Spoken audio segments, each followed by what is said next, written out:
My dear lovely students, Assalamu alaikum. You are learning English and I am Shafiqul Islam before you. প্রিয় শিক্ষার্থী, তাহলে আমরা চলে এসেছি হচ্ছে শর্ট কোশ্চেন লেখার নিয়মের প্রথম ভিডিওটি দেখার পর দ্বিতীয় ভিডিওতে চলে এসেছি।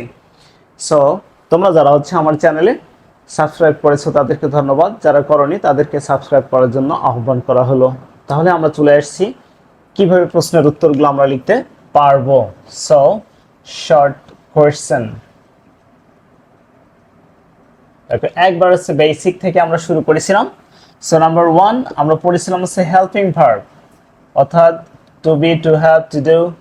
সো হেল্পিং ভার্ব দ্বারা প্রশ্ন শুরু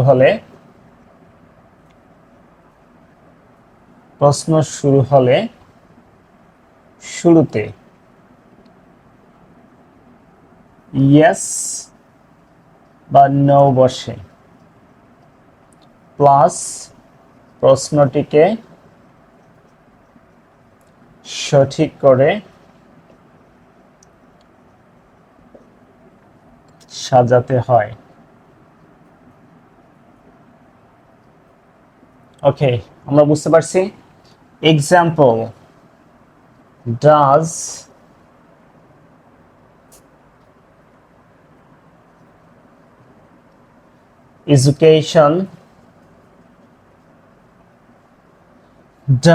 education create a sense of brotherhood?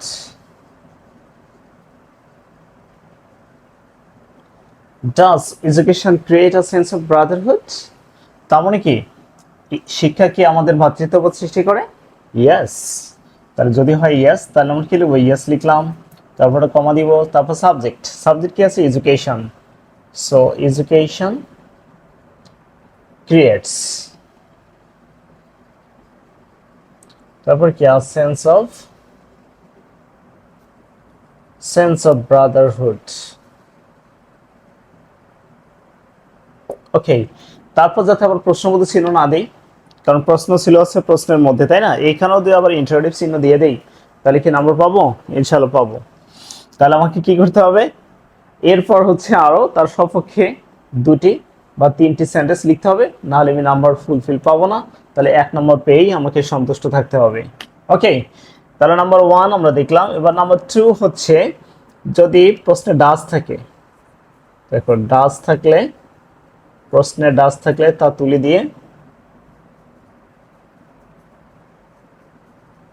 তুলে দিয়ে কি করতে হবে? ভার্বের সাথে এস বা ইয়েস বসে। কোথায়? ভার্বের সাথে। আবার ডু থাকলে তা তুলে দিয়ে ভার্ব বসে, শুধু ভার্বের আর কোনো চেঞ্জ হবে না। ওকে, যদি ডিড থাকলে তা তুলে দিয়ে কি বসাবো? ভার্বের পাস্ট বসে। ওকে, যেমন এখানে ডাজ ছিল, আমরা এইভাবে বসাই দিয়েছি। Example, did Nelson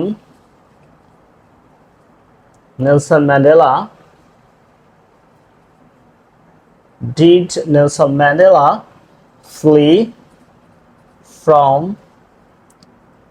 his country? Nelson Mandela কি তার দেশ থেকে পালিয়ে গিয়েছিল? ফ্লি মানে কি? পলায়ন করা। তিনি কি পালিয়ে গেছেন? না, তিনি পালিয়ে যাননি, বরং হচ্ছে কি তাকে জেলখানায় আবদ্ধ করা হয়েছিল। তারপর সেখান থেকে বের হওয়ার পরেও তিনি আবার কি প্রেসিডেন্ট হিসেবে নির্বাচিত হয়েছিলেন। সো তিনি পালাননি। তাহলে আমরা প্রথমে লিখবো নাও, কমা, তারপর কি করবো? নেলসন ম্যান্ডেলা, তারপর ফ্লির পাস্ট ফর্ম কি হবে? ফ্লাইড হয়ে যাবে। নো, তাহলে ডিড নট ফ্লি হয়ে যাবে, কারণ পালাননি তিনি। ডিড নট ফ্লি, ঠিক আছে, ফ্রম হিজ কান্ট্রি। তাহলে তার দেশ থেকে তিনি কখনো পালিয়ে যাননি। তাহলে এই ছিল আমার এখানকার আনসার। যদি আমার ডু ডাজ ডিড থাকে একই কথা, প্রথম যেটা ছিল সেভাবে আমাকে আনসার দিতে হবে। নাম্বার 3, হু দ্বারা প্রশ্নটি শুরু হলে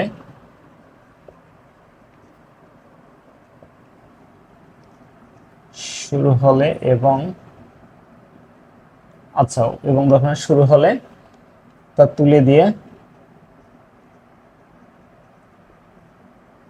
তুলে দিয়ে ওই স্থানে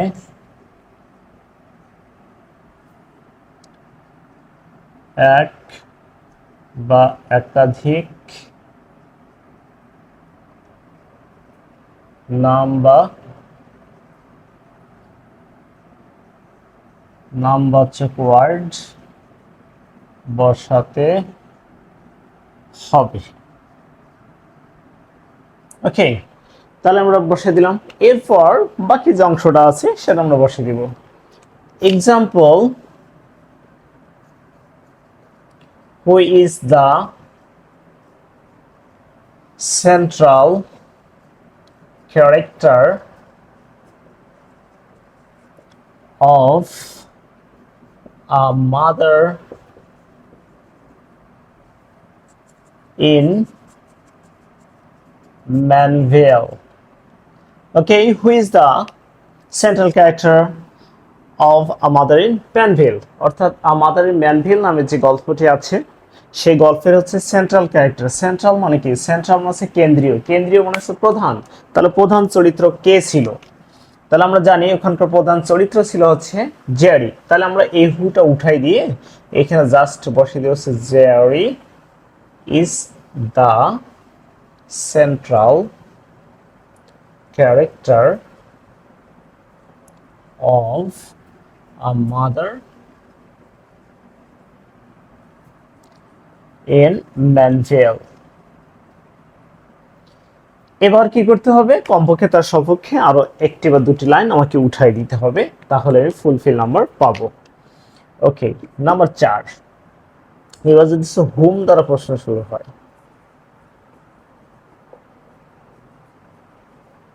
হুম দ্বারা প্রশ্ন শুরু হলে, ওকে, হুম দ্বারা প্রশ্ন শুরু হলে তা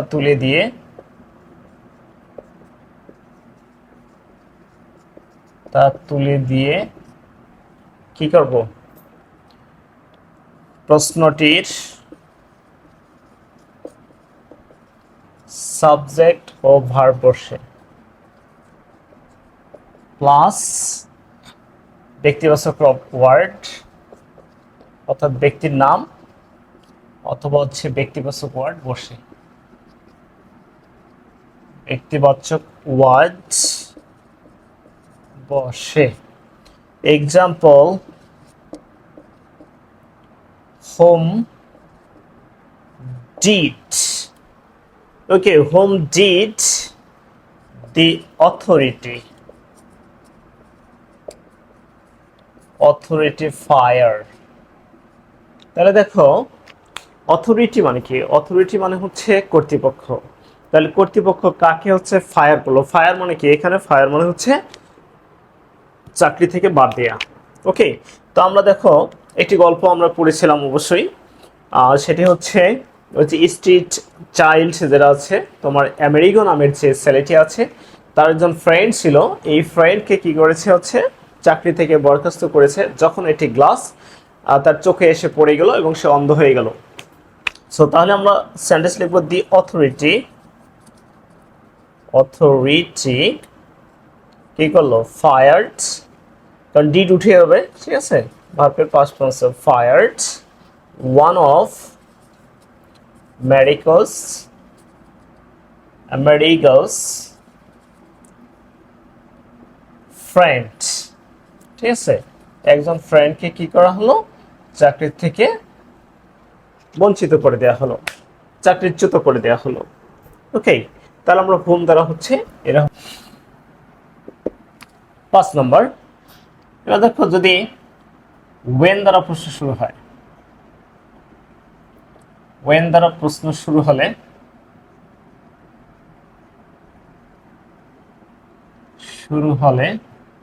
তাহলে কি করবো? প্রশ্নটির সাবজেক্ট প্লাস ভার্ব বসাবো প্লাস হচ্ছে সময় বসে, ঠিক আছে, সাবজেক্ট ভার্ব সময়।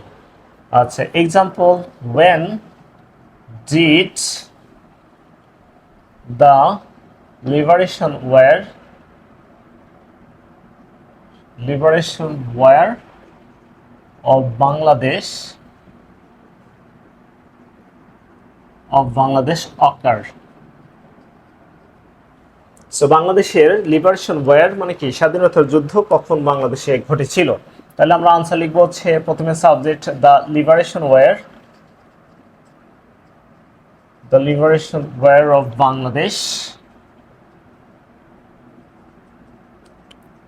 তারপর যেহেতু ডিট ছিল তাহলে পাস্ট ফর্ম বসিয়ে দেবো অকার্ড। কত সালে হয়েছিল? in 1971।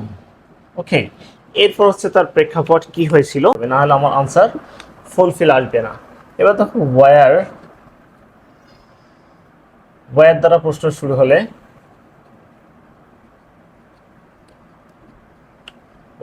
শুরু হলে কি করব, এখানে আবার কি করব, সাবজেক্ট প্লাস ভার্ব প্লাস স্থানের নাম। ওকে, তাহলে এক্সাম্পল, where does the সংসদ ভবন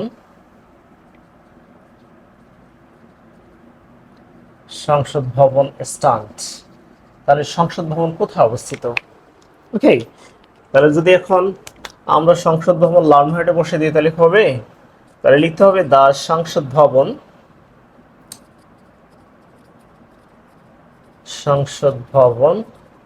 তারপর কি করবো, স্ট্যান্ডস, কারণ ডাস ছিল এই জন্য হচ্ছে ভার্বের সাথে কি করবো, এস বসে দেবো, স্ট্যান্ডস। তারপর কি অ্যাট শেরে বাংলা